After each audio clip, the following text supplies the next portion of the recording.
Bonjour à tous et aujourd'hui je vais vous parler d'une sportive que vous ne connaissez sûrement pas, une sportive française, c'est la SOVAM 1100S. Et pourtant, je sais de sources sûres que la majorité des Français, et donc vous, êtes déjà montés dans un SOVAM. Je vous explique, en fait, SOVAM est un constructeur aéroportuaire, donc il va fabriquer des escaliers pour monter dans les avions, des tracteurs de bagages et des tracteurs pour reculer les avions. Alors, petite anecdote, si vous ne savez pas quelle est la puissance d'un tracteur d'avion, sachez que c'est ultra puissant, environ 2000 Nm de couple. Alors ça dépend desquels, ça nécessite pas la même puissance de reculer un A380 qu'un A320. Alors là vous vous dites, la SOVAM, c'est sûr, ça va être une voiture ultra puissante avec un gros moteur et énormément de couple. Eh bien, pas du tout, la SOVAM 1100S, c'est tout l'inverse. Alors, pour comprendre, il faut revenir dans les années 60 où un Français, André Morin, qui est alors un constructeur de food truck et autres camions-magasins, donc ça ressemble à ça, André Morin va se dire « Eh ben j'en ai marre, c'est super ennuyeux de construire des food trucks, je veux faire quelque chose de bien plus sexy, je vais construire une sportive Champagne ». Alors André Morin va tout simplement contacter quelqu'un qui s'appelle Jacques Durand, et alors retenez bien ce nom, vous allez voir pourquoi. Et Jacques Durand et André Morin prennent une Renault 4L, ils enlèvent la caisse de la Renault 4L, gardent le châssis, le moteur et tous les éléments mécaniques, et viennent y apposer une caisse qu'ils ont fabriquée eux-mêmes, tout simplement. Alors à l'époque c'est sûr que ça paraît très simple de faire une sportive en tout cas. Eux vont sculpter une carrosserie très racée, bien plus sportive que la Renault 4L évidemment, et ils vont garder tous les éléments mécaniques.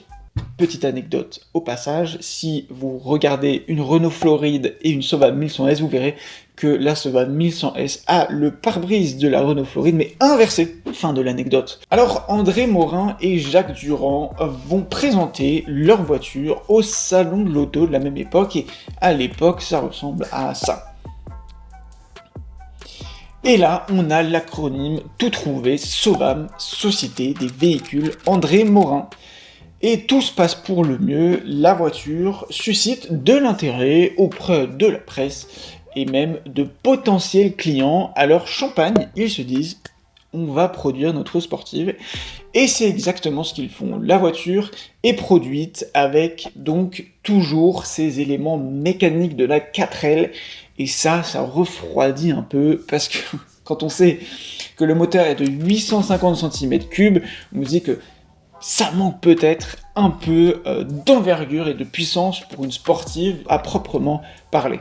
Et c'est pas le premier problème de SOVAM et de André Morin. Ah oui, la Renault 4L déguisée est vendue à 10 000 francs, ce qui fait à l'époque 1500 € environ, sans compter l'inflation, et c'est trop bas, ça ne génère pas assez de bénéfices, et ça fait perdre un peu de crédibilité à la voiture. Alors André est malin, il va réussir à tirer son épingle du jeu, même si la voiture a réussi à trouver une petite clientèle, il va falloir augmenter le prix de la 1100S. Alors dès 1966, la voiture passe à 12 800 francs en 1966, et André va justifier cette augmentation par une finition améliorée et l'ajout d'une deuxième finition avec un moteur plus puissant, on parle de 1100 cm3, donc c'est pas la mer à boire, mais ça justifie un peu plus l'attrait sportif et la crédibilité de la SOVAM 1100S. Et un an plus tard, en 1967,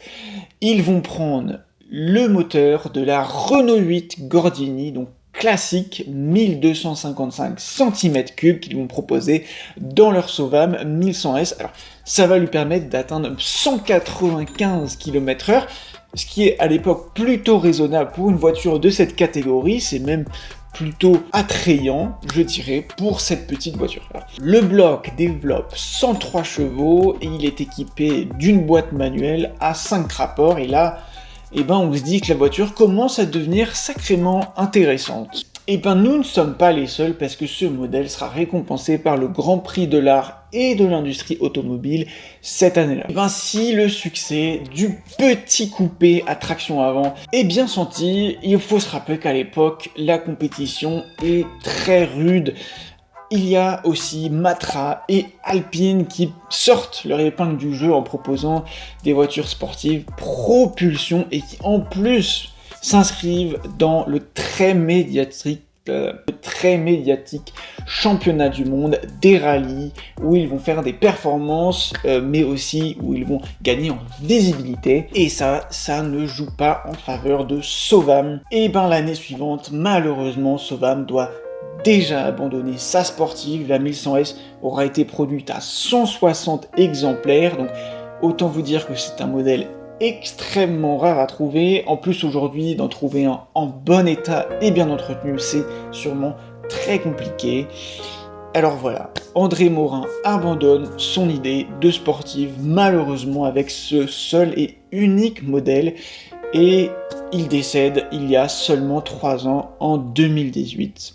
Notre ami maquettiste Jacques Durand se retrouve au chômage et il se dit alors je vais construire ma propre sportive. Et pourtant non, ce n'est pas sa première sportive, parce que Jacques Durand est déjà connu dans le milieu depuis les années 50-60 où il a déjà construit des berlinettes à moteur Renault et Panhard. Alors par exemple, pour les citer, on peut trouver l'Arista,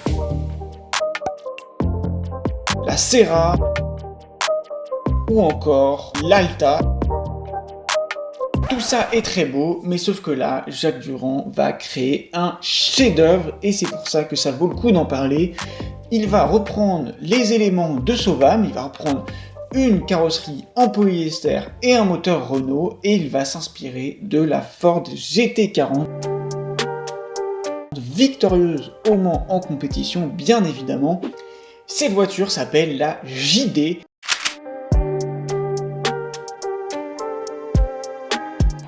Et malgré ses moyens limités, Jacques Durand va excellemment bien concevoir cette voiture qui va s'exprimer en compétition. Et alors la version Gordini 1600S, qui est à l'époque plus chère qu'une Alpine 1600, sera par exemple une redoutable compétitrice en compétition. Et en 1972, il y en aura même une qui sera pilotée par Jean Ragnotti.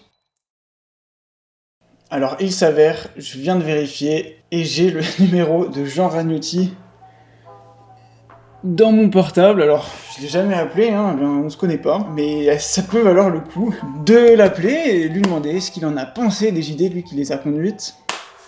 Je vais mettre le haut-parleur et c'est parti.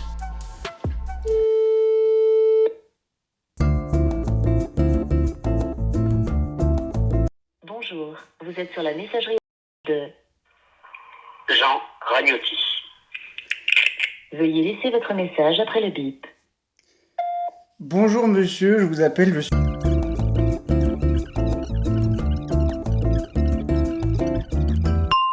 Et je vous souhaite une bonne fin de journée. J'ai laissé un message un peu stressé quand même, c'est quand même pas n'importe qui, Jean. Voilà, peut-être qu'avec de la chance, il va écouter ce message, y répondre. Ce serait tellement génial qu'il puisse nous rappeler. Si c'est le cas, bien sûr, je mettrai l'extrait dans la vidéo. En attendant, là on peut voir le chemin différent que le chemin de Sovam. Ici, Jacques Durand s'inscrit pleinement en compétition, et c'est peut-être pour ça aussi que sa voiture va gagner en renommée. Une voiture renommée mais construite à seulement une centaine d'exemplaires, et oui, les moyens de Jacques Durand sont assez limités, et finalement, jusque dans les années 1980, pas mal de pilotes amateurs vont courir sur des JD, avec des résultats brillants pour une voiture qui, rappelons-le, découle d'un budget assez dérisoire, et finalement, c'est un peu ce budget dérisoire qui ne va pas permettre à la JD d'exprimer tout son potentiel en compétition, et son potentiel était pourtant énorme. Alors dans l'histoire, ça reste peut-être la meilleure compétitrice, la meilleure concurrente des Alpine Renault, en tout cas dans leur catégorie de cylindrée, et ça devient peu à peu une voiture très rare et une voiture recherchée par les collectionneurs. Et quand on sait le nombre de voitures qui ont été produites, on comprend à quel point cette voiture est très rare à trouver. En 1973, Jacques Durand vend la marque à un certain Michel Baxas, qui lui souhaite remplacer le moteur Renault 1600 par un moteur de Porsche 2002 afin d'engager la voiture sur circuit. Son entreprise s'appelle Scora, malheureusement elle n'arrivera pas à ses fins. Alors peut-être que vous avez eu la chance, comme moi, d'apercevoir une Scora, donc voiture très rare, place Vauban il y a quelques mois. Pour les Parisiens, si vous connaissez ce rassemblement, il y avait il y a quelques mois une très rare Scora. Depuis ces années-là, la marque est rachetée et revendue plusieurs fois, jusqu'en 2015 où elle est rachetée par un certain Alexandre Leroy, donc qui possède normalement toujours la marque aujourd'hui. Quant à Jacques, malheureusement, il décède en 2009 à l'âge de 89 ans. Et ce qui est sûr, c'est qu'il nous laisse un patrimoine automobile indéniable. Merci et respect Jacques. Et moi, la prochaine fois, je vous parlerai d'une autre marque sportive française qui a créé des voitures sportives homologuées pour la route. Et avec, encore une fois, une fin peu commune, c'est Ligier. En attendant, à la prochaine, ciao.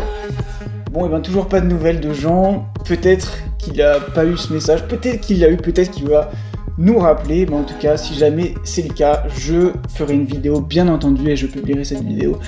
Voilà.